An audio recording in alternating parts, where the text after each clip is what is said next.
Saudara, seperti yang kita tahu, memang Presiden Prabowo Subianto ini sempat menyinggung secara tegas terkait dengan sampah yang ada di wilayah Bali, dan kami akan lanjutkan dialog kita bersama dengan pengkampanye urban berkeadilan eksekutif nasional Walhi bersama Wahyu Eka Setiawan melalui sambungan daring. Selamat pagi, Mas Wahyu. Selamat pagi, Adisti. Iya, Mas Wahyu, tadi kita sudah melihat bagaimana jurnalis Kompas TV melaporkan setelah ada teguran secara tegas di Rakornas oleh Presiden Prabowo Subianto soal sampah di Bali yang dikatakan Bali sangat kotor. Saat ini ada kemudian aksi bersih-bersih yang dilakukan oleh TNI dan juga Polri. Bagaimana Walhi merespon soal ini? Ya, tentu kalau kita berbicara dengan yang disampaikan oleh teman-teman di Bali tadi dan melihat beritanya, apa yang dilakukan oleh Presiden Prabowo sebenarnya kegiatan rutin yang memang seringkali terjadi kalau di kegiatan-kegiatan Hari Peringatan Sampah Nasional ataupun kegiatan-kegiatan seremonial begitu. Dan itu melihatkan apa yang disampaikan oleh Presiden itu berarti mengakui bahwasanya persoalan sampah yang menumpuk di sepanjang pesisir, terutama di wilayah Kuta hingga sepanjang pesisir utara, baik di Jawa maupun di wilayah Sumatera, ini menjadi problem yang sangat berat begitu, dan membuktikan bahwasanya Presiden mengakui problem sampah ini menjadi salah satu urgensi yang memang harus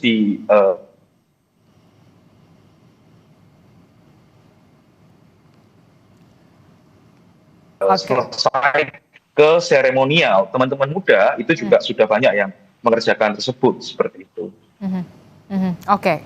Nah ini juga kan kita menjadi perhatian bersama, tidak hanya Bali, tapi beberapa wilayah juga sempat disoroti soal sampah. Tapi kita lihat Prabowo bahkan menyentil secara khusus Bali dan kepala daerah soal penanganan sampah. Bahkan Pak Prabowo sempat mengatakan akan mengancam, akan mengerahkan TNI jika kemudian Pemda ini tidak mampu. Apa yang Anda tangkap dari pernyataan ini? Ya, pernyataan dari Presiden kan menunjukkan satu situasi yang urgent gitu, yang berkaitan dengan persoalan sampah. Tetapi cara pandang Presiden Prabowo masih menekankan pada persoalan sampah di hilir gitu, tapi tidak melihat sampah di hulu. Dan beliau terlihat belum melihat persoalan sampah ini sebagai problem kegagalan struktural. Dalam hal ini kita bicara terkait dengan tata kelola. Tentu Presiden perlu mengecek kembali dalam Undang-Undang 18 tahun 2008 yang memang memandatkan pengurangan sampah di hulu atau kita bicara di sumber. Nah, sedangkan selain itu, kalau kita bicara pada konteks khusus di wilayah Kuta, Bali, ataupun wilayah wisata lainnya, tentu di sini kan kita bicara sumbernya juga dari produsen. Nah, ini kan tentu ada kewenangan dalam hal ini. Kalau kita bicara pada wilayah produsen, ada aturannya begitu. Salah satunya adalah Permen LHK 75 tahun 2019 soal adanya peta jalan pengurangan sampah terutama dalam produsen. Nah, di Bali itu didominasi oleh usaha wisata, terutama food and beverage, dan juga usaha-usaha yang berkaitan itu. Nah, tentu ya harus memastikan di sini adalah peta jalannya, baik dari level kementerian hingga ke Pemda. Ini pun juga berlaku pada wilayah-wilayah lain seperti Jogja, Kota Malang, dan wilayah-wilayah yang sumber pendapatannya memang berasal dari wisata ataupun F&B seperti itu. Oke, jadi Anda tadi sempat menyinggung soal ada tata kelola yang kemudian harus diperbaiki. Seperti apa kalau dari rekomendasi Walhi terkait dengan Permen LHK ini yang tadi Anda sebutkan soal tata kelola yang sebaiknya harus dievaluasi mulai dari hulunya, tidak hanya soal hilirnya saja, soal bagaimana pengelolaan sampah, termasuk juga soal pengangkutan dan sampai di TPA-nya. Iya, sistem yang kita pakai ini kan masih klasik, sistem sistem angkut kumpul buang, sehingga apa? Sehingga sampah menumpuk di TPA. Perpres 18 dalam konteks sejarah itu dia berangkat dari tumpukan sampah yang menggunung di TPA Lewi Gajah yang menyebabkan tragedi pada 2005 silam. dan kejadian itu menyebabkan nyawa hilang seperti itu. Dan situasi sekarang itu menggambarkan kondisi yang serupa dengan TPA Lewi Gajah. 17 tahun undang-undang pengelolaan sampah tidak dijalankan dengan baik. Nah, padahal salah satu tumpuannya itu ada di prinsip 3R. Reduce, reuse, dan recycle, yakni kurangi sampah di sumber. Bahkan melarang TPA yang sifatnya open dumping, melarang pembakaran, dan tentu menekankan bahwasanya bagaimana secara implisit tanggung jawab soal produsen. Nah, selama ini kita hanya fokus di hilir bagaimana menghilangkan sampah dan memusnahkannya, tapi tidak menguranginya begitu. Nah, ada yang hilang, terutama dalam Permen LHK 75, yakni skema EPR, Extended Producer Responsibility begitu, bahwasanya ya produsen tidak lagi membiarkan produk-produknya untuk terbuang begitu, tapi bagaimana tanggung jawab mereka begitu untuk mengelola limbah kemasan mereka, ataupun dalam hal ini dorongan kami adalah redesign industri begitu menjadi salah satu tumpuan, terutama mengacu pada konteks ekonomi hijau. Dan kita tahu dulu sudah jamak praktik tersebut, dan sekarang sudah mulai ya, di mana air minum kemasan sudah mulai berganti dengan sistem refill dan lain-lainnya. Dan ini menunjukkan bahwasanya memang ya harus ada satu kebijakan tegas, di mana dalam hal ini produsen pun juga harus diikat begitu, karena mau nggak mau kalau kita bicara sampah juga berkaitan dengan produsen juga seperti itu. Oke, kalau berbicara sampah itu berarti juga dengan erat kaitannya dengan produsen. Selama ini Anda melihat dari pemerintah pusat ada tidak sebenarnya peraturan yang tegas agar produsen-produsen ini bisa menghasilkan plastik-plastik yang kemudian ramah lingkungan begitu? Bukan plastik ramah lingkungan ya, tapi pengurangannya begitu.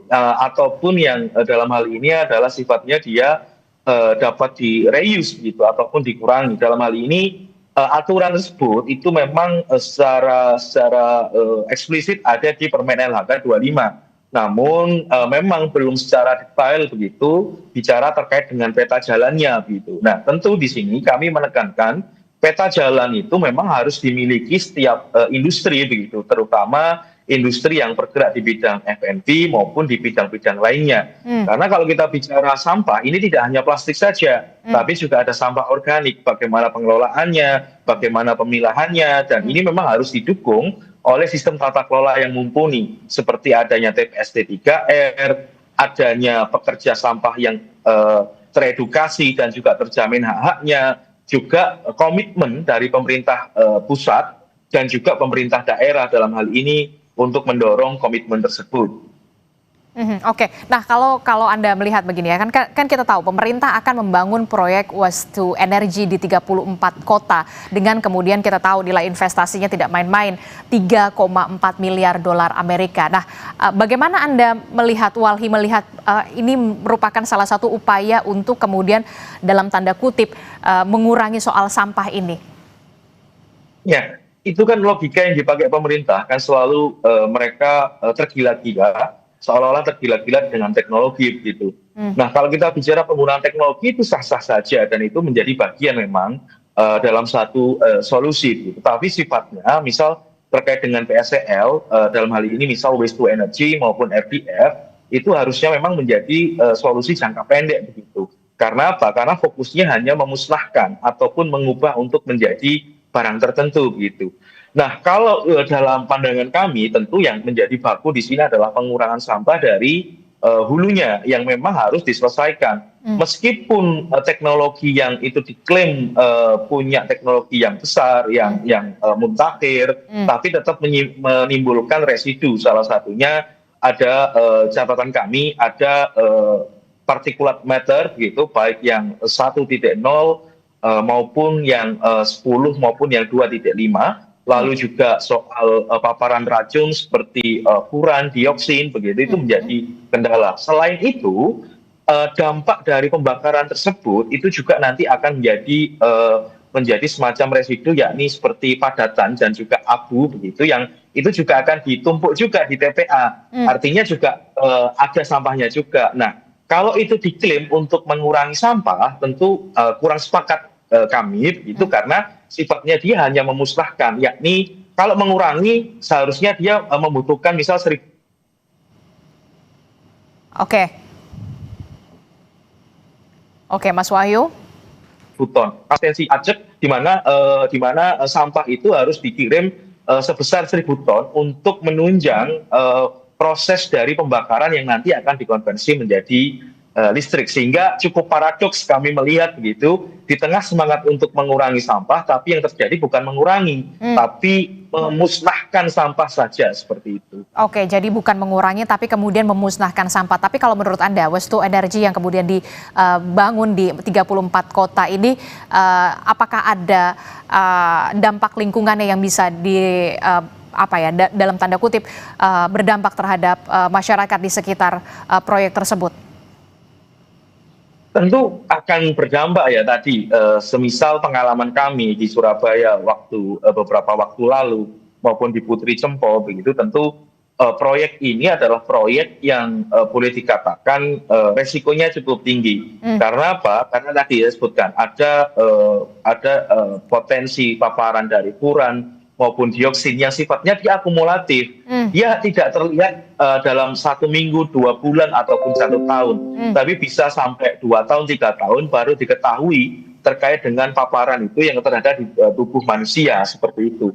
Dan tentu tadi ada semacam residu semacam fly ash maupun bottom ash, abu-abu terbang maupun abu yang ditimbulkan dari proses pembakaran, itu nanti akan ditumpuk di TPA juga. Ketika menumpuk, maka bisa jadi begitu ya akan menumpuk juga TPA-nya.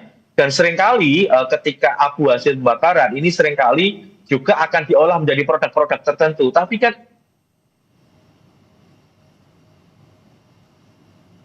Oke, Mas Wahyu. Pengolahan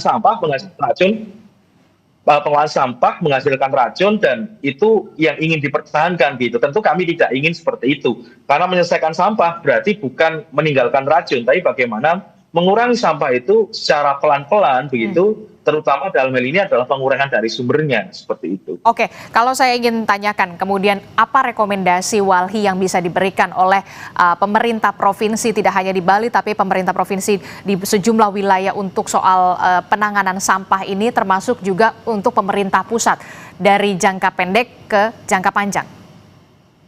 Ya, tentu ini memang membutuhkan sinergi dan kolaborasi. Dalam hal ini pemerintah pusat melalui kementerian terkait begitu, terutama Kementerian Lingkungan, yang memang sudah punya yang namanya rencana kerja strategis nasional dengan rencana strategis daerah, yang memang harus dikolaborasikan dan diintegrasikan. Seringkali problem tersebut adalah Jakstranas ini, strategi nasional ini jalan sendiri, daerah jalan sendiri. Dan tentu harus melihat kemampuan daerah. Ada beberapa pemerintah daerah yang belum mampu mengelola sampahnya karena kekurangan pengetahuan dan kekurangan pendanaan. Serta setiap wilayah itu memiliki ciri khas sampah yang berbeda, sehingga butuh pendekatan yang berbeda, terutama dalam lokalitas. Tentu dalam hal ini kami memang mendorong, dalam hal ini adalah sinergi dan juga kolaborasi antara Pemda dan juga pemerintah pusat seperti itu. Dan leadingnya memang harus dari Kementerian Lingkungan. Poin kedua yang kami rekomendasikan adalah tadi skema tanggung jawab produsen ini memang harus menjadi tumpuannya, karena ini belum pernah dilihat produsen ini melenggang bebas saja begitu tanpa bertanggung jawab atas kemasan-kemasan yang dibuatnya. Ketiga rekomendasi kami adalah bagaimana menerapkan prinsip 3R, tentu dengan penerapan pendidikan baik di usia dini maupun pendidikan di komunitas-komunitas, serta memastikan peta jalannya sesuai, terutama insentif. Seringkali inisiatif baik seperti bank sampah ini tidak didukung dengan baik oleh infrastruktur maupun insentif begitu, sehingga banyak sekali program itu kadang gagal. Nah, keempat, pemerintah bisa belajar dari komunitas. Banyak jaringan-jaringan kami, teman-teman kami, baik di Solo, baik di Surabaya, ini mampu meskipun dalam skala kecil, tapi ternyata pengurangan sampah dari sumber ini bisa loh, melalui bank sampah, melalui prinsip tadi pengolahan yang organik, sampai kampanye habiskan makananmu gitu, ternyata berhasil gitu. dan skema-skema maupun praktik baik dari komunitas itulah yang harusnya membuat pemerintah itu belajar. Dan terakhir itu kami mendorong tadi soal kebijakan ini dijalankan, terutama kembali lagi pengelolaannya sesuai dengan Undang-Undang 18 tahun 2008, Permen LHK 75, serta dalam hal ini juga mendorong kebijakan-kebijakan yang membatasi terkait dengan pengurangan sampah plastik gitu. Di Surabaya sudah ada pengurangan sampah plastik sekali pakai, di Bali, di Jakarta, di Bogor. Nah, kemarin di Bali juga sudah ada inisiatif baik seperti pelarangan untuk penggunaan botol kemasan yang di bawah 1,5 liter namun ditentang produsen. Nah, artinya inisiatif ini yang memang harus didukung, kebijakan-kebijakan pelan-pelan untuk mengubah tata kelola sampah kita, untuk mengubah jalan sampah kita ini memang harus didukung, terutama fokus pengurangan dari sumbernya seperti itu. Oke, ini harus peran serta tidak hanya dari pemerintah pusat, tapi juga dari pemerintah provinsi, daerah, termasuk juga soal informasi soal sampah ini juga harus diketahui dari lingkup paling terkecil adalah keluarga. Terima kasih pengkampanye Urban Berkeadilan Eksekutif Nasional Walhi, Mas Wahyu Eka Setiawan telah bergabung bersama kami. Sehat selalu Mas Wahyu. Assalamualaikum, selamat pagi.